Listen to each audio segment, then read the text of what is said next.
नमस्कार. वंदे मातरम. जय हिंद. जय महाराष्ट्र.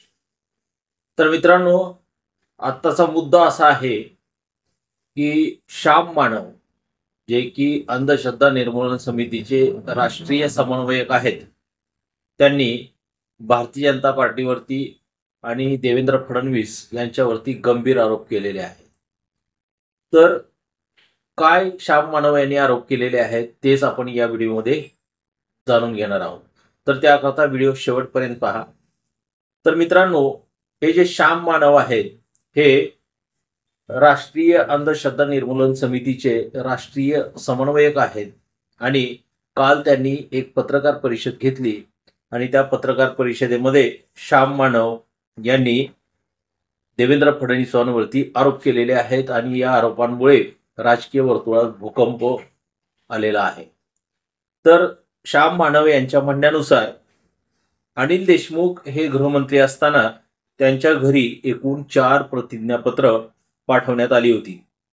त्यावर सह्या करा आणि ईडीच्या कारवाईपासून मुक्त व्हा किंवा वाचा, असा एक संदेश भारतीय जनता पार्टीच्या नेत्यांकडून अनिल देशमुख यांना पाठवण्यात आलेला होता. आणि त्यावेळेस त्या प्रतिज्ञापत्रामध्ये काय होतं ते श्याम मानव यांनी सांगितलेलं आहे. तर श्याम मानव यांच्या म्हणण्यानुसार पहिल्या प्रतिज्ञापत्रामध्ये असं नमूद करण्यात आलं होतं की उद्धव ठाकरेंनी मुख्यमंत्री असताना मातोश्रीवर बोलवून 100 कोटी रुपये गोळा करण्याचे आदेश दिले होते. तर दुसऱ्या प्रतिज्ञापत्रात आदित्य ठाकरेंनी दिशा सालियन या अभिनेत्रीवरती बलात्कार केलेला आहे आणि तिचा खून केलेला आहे, असं गंभीर आरोप आदित्य ठाकरेंवरती दुसऱ्या प्रतिज्ञापत्रात ठेवण्यात आलेले होते. आणि तिसऱ्या प्रतिज्ञापत्रात अनिल परबांचे गैरव्यवहार आणि बांधकामं याबाबत काही गोष्टी होत्या. तर चौथ्या प्रतिज्ञापत्रात अजित पवारांनी गुटखा विक्रेत्यांकडून कोट्यावधी रुपये गोळा करण्याचे आदेश दिले होते, असं त्या प्रतिज्ञापत्रात नमूद केलेलं होतं, असं श्याम मानव यांचं म्हणणं आहे. याबद्दल पत्रकारांनी अनिल देशमुख यांना विचारलं.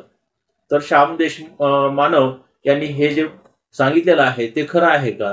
तर अनिल देशमुखांनी सुद्धा ही गोष्ट मान्य केली की श्याम मानव यांनी जे सांगितलेलं आहे ते तंतोतंत खरं आहे, असं अनिल देशमुख यांचं म्हणणं आहे.